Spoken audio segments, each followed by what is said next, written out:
Out sitting beside me, Olivia McTaggart, first time we've seen her today. 3.97 is a nice and easy opening height as far as her season's gone so far. It's been a pretty standard height for her to come in at, so there shouldn't be anything tricky about it as long as she's feeling good and she's got the wind behind her, feeling ready, and she is. Ready to go. Olivia McTaggart, the favourite, enters the competition for the first time at a height of 3.97 metres, and it wobbles. It was a big intake of breath, and I think she knows it as well. Oh my goodness, that's so funny. Very similar to Imogen's last jump. Same thing, beautiful height. I mean, there's no difficulty with height today, which is what you need, of course, but yeah, just short, came up short and came down on the bar, but it stayed up, which is just awesome. Way, look at that. That was excellent. That was a great shot, looking straight up and over as Olivia McTaggart makes a good entry into this competition. Well, she has got some big goals. I'd love to see her hit a... That was a great shot, looking straight up and over as Olivia McTaggart makes a good entry into this competition. Well, she has got some big goals. I'd love to see her hit a World Championship qualifying mark here today. 4.56 metres will get her on the plane to Doha. Was her brother there? That I was just her saw brother, Cameron, Cam weightlifter? McTaggart. Weightlifter at the Commonwealth Games last year? Yeah, both people pole vaulting around the country, but Jeremy was the first one to really pull together a squad, put all the resources in needed. He did it all himself for many years. He bought the poles, he bought the equipment. It's quite phenomenal how lucky we are to have such a determined and passionate person in our sport, and is really why we can pursue pole vault in New Zealand as a world-class athlete. And it's just proof. All of these are as athletes. Here is one of the best too. Olivia McTaggart, first attempt at 4.07. Should be able to... Oh, I've jinxed her there terribly. That's the commentator's curse. That wasn't a great takeoff from her. It looked like she was just a little bit under. And as the competition goes on, you get more adrenaline. That does happen. You just run yourself under, and it's just because you've got so excited, you just run faster and you just get a little bit too close, and that does happen, and that's okay because usually it's an easy fix. You just move back on or what she's moving them to, but what the bar sits on, you can move those back and forth to how you want them, and even something as simple as moving those uprights can completely change whether you clear the jump or not. Stops you coming down on it. Helpful, yes. Right, Olivia McTaggart, 4.07, second attempt. Crowd getting in as well for the New Zealand national champion. McTaggart missed her first attempt, and this time there's daylight between her and the bar. No problem at all. McTaggart over at 4.07. That was a beautiful jump. Lots of height as we see in this replay coming up. She's on a good long 16-step run up. Lovely jump. There was a lot of height on that. That is a young woman can secure a world championship qualifying jump today. Still a little bit of a way to go, but good signs for Olivia McTaggart. Absolutely. So we see Nicholas Southgate here is warming himself up.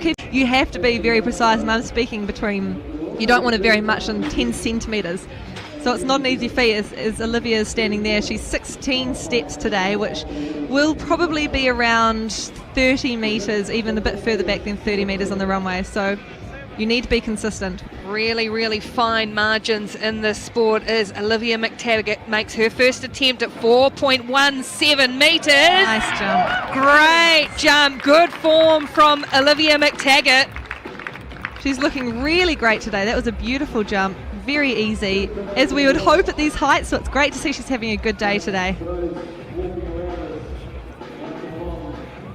In this replay, you'll see that she has lovely height over it. Let go of the pole nice and early. Nothing could touch that bar. She was well and truly clear. When you're coming down at pace like that and you're obviously wanting to, you plant your pole in that box right at the edge of the mouth. Not only because you're having to wait between jumps and you don't have a lot of time between jumps, you have to recover quickly, but also just to compete with somebody. Sometimes it just gives you a bit more adrenaline and just a bit, you just fight that little bit harder sometimes. So I don't think it's a bad thing at all.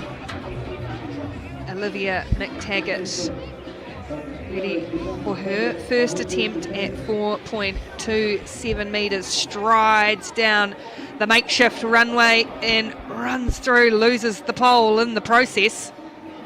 It looked like there might have been a headwind on that last jump, same as Imogen, which just makes it a bit tricky when you've been dealing with the tailwind up until that point. So could just be something minor and just move on to the next attempt, not worry too much about it. So that counts as an attempt for her? Yes, so if you run onto the mats in front of where you plant the pole, you've passed 0, and so that is an attempt. Whereas if she had managed to stop her run, Now she can clear Absolutely. this. Wow, what a way it would be to finish the season. Imogen Eris. Right, on to Olivia McTaggart here. it's like Hannah's warming down, which is a good effort for an athlete after a competition. Sometimes you really can't be bothered. But Don't listen to that advice. It's always warm but you down. always do it anyway. Right, Olivia McTaggart. There's focus in her eyes. She's ready for this. 4.27 metres. Missed it her first attempt here. Good, strong stride down that runway and just catching that bar on the way through. Not a bad effort though. It was not a bad jump at all. She just hit it on the way down. She certainly had the space. A little bit frustrating because you're over the height and then your arm knocks it off afterwards. Yeah, I was going to say, is there one Way to end the season though, and a few of these athletes, 4 of them actually, including Olivia here, are qualified for the Oceania Champs this year and are named in the team. I believe that's in June, end of June, that competition, and that's a really great one for developing athletes. It's going to mean a lot because God, I can't get into it now, but there's a new ranking system essentially that means that if they jump well at this competition, it's worth a lot of points and it boosts their ranking. Looking ahead actually into 2020. which of course is looming on the horizon for many. Olivia McTaggart. Last attempt. Yeah, missed twice at 4.27. James Stain and Nick Southgate just to the left of the runway there. Getting a clap going. Yeah. There's a big crowd have come in. They're wedged at every vantage point, looking down from on high as well as McTaggart goes for 4.27. Really nice. Easy clearance as well. Like she's been doing all season, she shows she's capable of these heights and she just clears them so easily, which is really good ahead of the big heights looming ahead of her.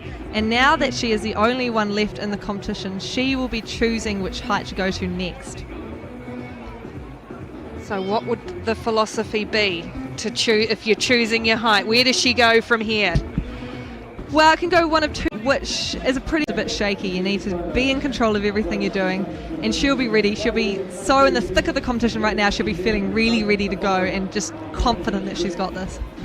Olivia McTaggart steps up onto the runway once more for her first attempt at 4.40 metres. She will be, of course, the women's champion. She's the only woman left in the competition. Aria Rhodes, Isabella Morel, Hannah Philpott, and Imogen Eris all competed, and so now it's all on McTaggart, and she looks nice and relaxed, doesn't she? Ready to go. Got the crowd all behind her at 4.40, having just made a great clearance at 4.27. Up she goes. No, she doesn't, and runs through. Oh dear, first attempt. It can be a bit hard when you've just had a really good jump. You just got to refocus for the next one, and sometimes that first attempt isn't the best jump, and in this case just didn't feel right, pulled out. But 2 more attempts to go. She just needs to stay calm. Just everything that she's been doing up until this point has been really great, so nothing new needs to happen. Just sometimes you need to stop. Olivia McTaggart strides back. Said there's a lot going on. It must be hard, and particularly It was so loud. I couldn't hear Jeremy. I couldn't hear my thoughts. I couldn't concentrate. There's so much going on. So that some crowds are just incredibly loud. So this sort of thing, it's not unusual to have a lot of noise, the music in the background, people wandering around, chatting away. You've got to be able to deal with distraction, and in some ways it's almost not distraction, it just fuels your adrenaline. You've just got so much pumping through you that you're just ready and you just focus in. You can see the way that she's staring down that runway. She is absolutely focused. She knows what she needs to do. second attempt for Olivia McTaggart at 4.40 metres. Missed out on the first, but has looked pretty calm and pretty confident so far here at the Highway P30 vertical pursuit. Here goes McTaggart. Nice. Oh, pole snap. Oh my goodness. It looks like she's probably Well, that's helpful. but it looks like her Oh. hands in one piece, which is important because Oh, well done. That's a really rough thing that does not happen often. Oh, here it is again. And the rarity and the noise it makes is quite extraordinary. And it was an awkward landing for McTaggart as well. Jeepers. She's got herself up. So it can be a lot worse than that. Nicholas Southgate has broken a lot of poles in his time, so he leaves them really sore. And even like, I wouldn't be surprised if the pole hit her at some point when it snapped on the back of the head or something. That can happen as well. So, but usually the fright that comes with it too. Absolutely. And I was just going to say, usually the best thing you can do is just get on and do another jump straight away. If you're physically, medically too.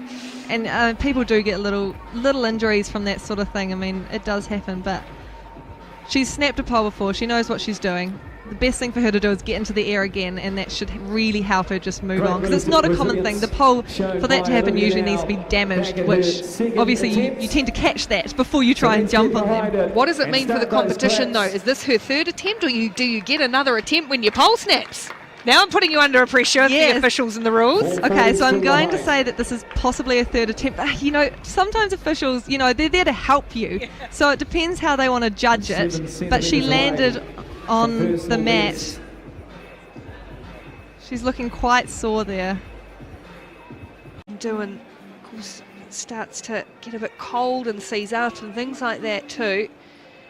Whether she can continue on here, Olivia McTaggart, would be a great shame if a snapped pole ends her competition, particularly when she is really hitting some good form.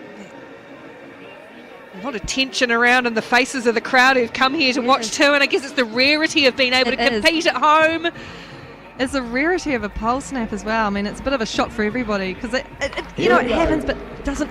It's a rare thing, but it looks like she's going to give it her best shot to get into the air again, which would be a great feat for her. This is really gutsy from Olivia McTaggart. Oh no, she's sore every time she tries to grip that pole in around the wrist and a thumb, and I don't know if she's going to be able to. Competition where she'll be able to try and get a World Champs qualifying jump by any stretch of the imagination. Yes, absolutely. She's got the time.